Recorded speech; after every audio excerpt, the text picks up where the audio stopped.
अस्सलाम वालेकुम dear students, कैसे आप सब। आई होप बेटा आप सब ठीक होंगे। तो हम भी बढ़िया हैं, thank you, may Allah bless you all.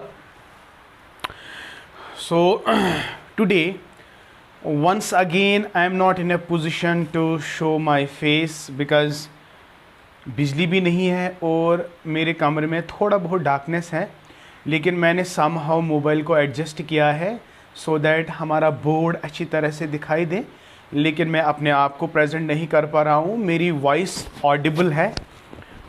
सो आज हमारी क्लास ऐसी ही होगी। आई होप बेटा आपको मतलब कोई दिक्कत नहीं होगी, आपको खाली कंटेंट से मतलब रखना है। जो कुछ भी मैं यहाँ पे बोलूँगा और आपको आराम से देखना है, ठीक है ना मेरा बेटा। तो चलते हैं बेटा, आज हमारा जो टॉपिक है, हाँ ये क्लास जो है it is for BG 4th semester and we are definitely talking about Radha Krishna report और राधा कृष्ण कमीशन, जिसको हम हायर एजुकेशन कमीशन भी कहते हैं। तो हमने बहुत सारे रिकमेंडेशंस पढ़े हैं, लेकिन इससे पहले कि हम अपना लेक्चर जो है स्टार्ट करें, तो पहले हम आपको बताएं जो पहला लेक्चर रहा है ना राधा कृष्ण का, जिसमें मैंने बहुत सारे डेट्स मेंशन किए, वो सबसे ज़्यादा इम्पॉर्टेंट है। और इसके बाद जितने भी लेक्चर्स हैं ना वो उतने ज़्यादा इम्पॉर्टेंट नहीं है, कम चांसेस है बेटा एग्ज़ाम में आने के। लेकिन इससे पहले जो मैंने आपको बोले थे, जो डेट्स वगैरह, इनकी इनॉग्रेशन, इनके कितने मेंबर्स थे, ये कहाँ कब दिया था, सबमिट कब रिपोर्ट किया था, वो बेसिकली इम्पॉर्टेंट है। और जो रेस्ट ऑफ द लेक्चर्स मैंने अपलोड किए हैं वो उतने ज़्यादा इंपॉर्टेंट नहीं है, लेकिन आपको पता होना चाहिए, ठीक है ना मेरा बेटा। तो चलते हैं बेटा, आज का हमारा जो टॉपिक है, अब आराम से देख सकते हैं, it is recommendations for curriculum. तो जैसा कि आप जानते हैं बेटा, curriculum is a very important part of the education. हम तब तक एम्स को अचीव नहीं कर सकते हैं जब तक हमारा करिकुलम सही ढंग का नहीं होगा। तो करिकुलम इज़ बेटा वेरी इंपॉर्टेंट। तो करिकुलम से पहले हमने रोल ऑफ ए टीचर पढ़ा था, टीचर के बारे में पढ़ा था कि टीचर को अच्छा स्टेटस अगर दिया जाए तो वो करिकुलम को अच्छी तरह से चला सकता है, एम्स को अच्छी तरह से अचीव कर सकता है, राइट। तो चलते हैं जल्दी जल्दी से, 2-4 पॉइंट्स यहाँ पे मैंने लिख के रखे हैं, बहुत ही सिंपल है। तो देखिए कल जाके क्वेश्चन इसी तरह आ सकता है। पहला पॉइंट अगर हम देख सकते हैं तो देखो मैं पॉइंट आउट करूंगा, पहला reorganization of courses, very good. तो जब राधा कृष्ण ने पूरा सर्वाइव किया था यूनिवर्सिटीज़ का, तो उन्होंने क्या देखा कि भाई करिकुलम जो है इट इज़ ओल्ड ट्रेडिशनल, तो इसको इन सब करिकुलम को बेटा रिफॉर्म करो, रीऑर्गेनाइज करो। देखिए उसने ऐसा क्यों कहा, क्योंकि जो करिकुलम था that was basically structured under the banner of Britishers, right. तो उस वक्त ब्रिटिशर्स का मतलब मॉडल चल रहा था करिकुलम का।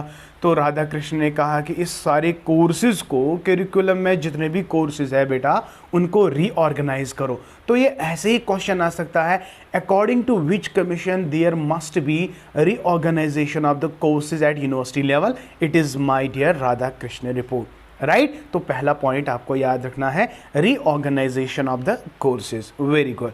नंबर सेकेंड, तो and he talked about the different phases of education. yes, this is going to be very important. तो according to Radha Krishna commission there are 3 phases of education। हाँ बेटा ये क्वेश्चन आ सकता है, this is very important, मैं बार बार कहूँगा this is very very important। तो चलते हैं, सबसे पहला फेज क्या है, पहला फेज सिंपली आपको फेजेस याद रखने हैं। I am not going to explain it, मैं इसको एक्सप्लेन नहीं करूंगा, खाली आपको याद रखना है। 1 is the general education, 2nd is liberal education and 3rd is occupational education.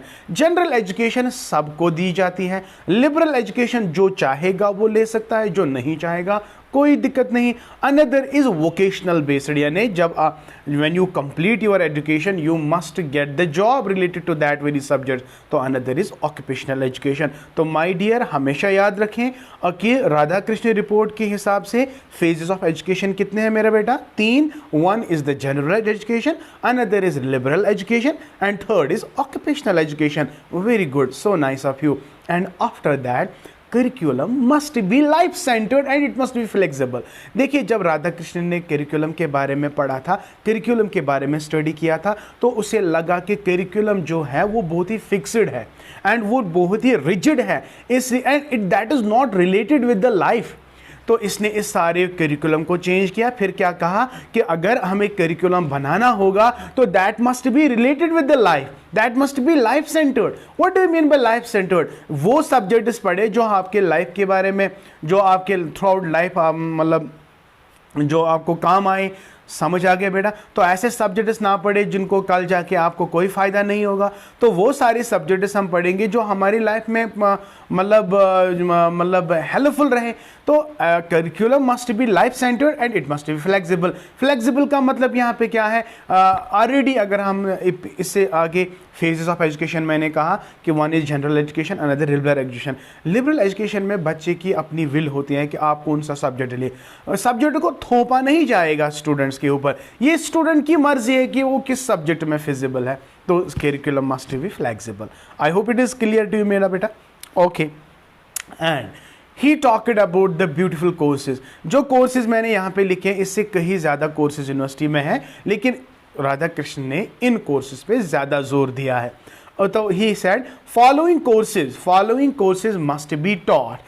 One is the mother tongue, another is the English, and third is the federal or classical language. And classical language में there must be Arabic, Persian and Sanskrit, right? And third is जो आप आज पढ़ते हो MIL है, Modern Indian Language. Modern Indian Language must be the part of the curriculum. And General Science, तो General Science में आप देख सकते हैं there is PCBM, P for Physics, Chemistry, Biology and Mathematics. And then we have Social Science, Economics, Political Science, Psychology. All these social science subjects are included, right my dear? So these are the general talks for we can say the recommendations of our curriculum, and that was given by actually what? Radha Krishna. Okay my dear, I hope it is clear to you. हाँ जी बेटा, तो ये था curriculum के बारे में।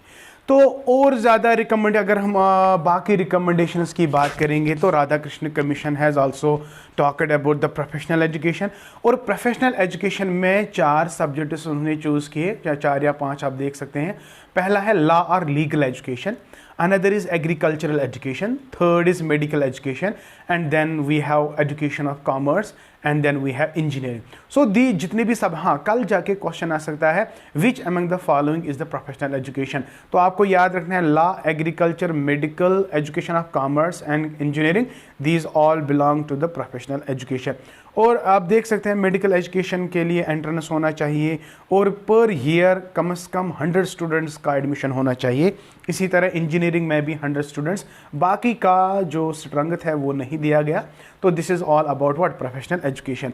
And more over अगर हम बात करेंगे जो राधा कृष्ण कमीशन है, he has talked about teachers training, religious education, women education, right, rural education के बारे में भी इसने बात करी है, एंड स्टूडेंट्स वेलफेयर। बहुत सारे ऐसे, मतलब ये बहुत बड़ा डॉक्यूमेंट है, लेकिन हमने सारा डॉक्यूमेंट कहाँ पढ़ना है? हमने वही पढ़ना है जो आपके एग्ज़ाम के लिए इम्पॉर्टेंट है। तो जितना भी हमने आज आपको मतलब राधा कृष्ण रिपोर्ट के बारे में पढ़ाया है, या जितने भी पॉइंट्स हमने लिखवाए हैं, तो आप उन पॉइंट्स को ज़्यादा याद रखो। And I repeat my dear, जो इसका पहला लेक्चर है जिसमें डेट्स वगैरह सबमिट कब किया गया, कितने मेंबर्स हैं, वो आपको सबसे ज़्यादा याद रखना है बेटा।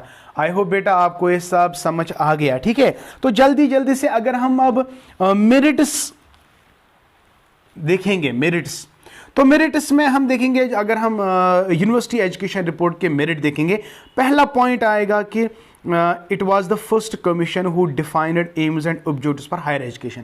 था ना, ये तो पहला ही कमीशन था। जब हिंदुस्तान आज़ाद हुआ 1947, तो 48 में ये पहला कमीशन है जिसने एम्स एंड ऑब्जेक्टिव्स को फ्रेम किया। किन के लिए? हायर एजुकेशन के लिए। तो ये मेरिट ही है।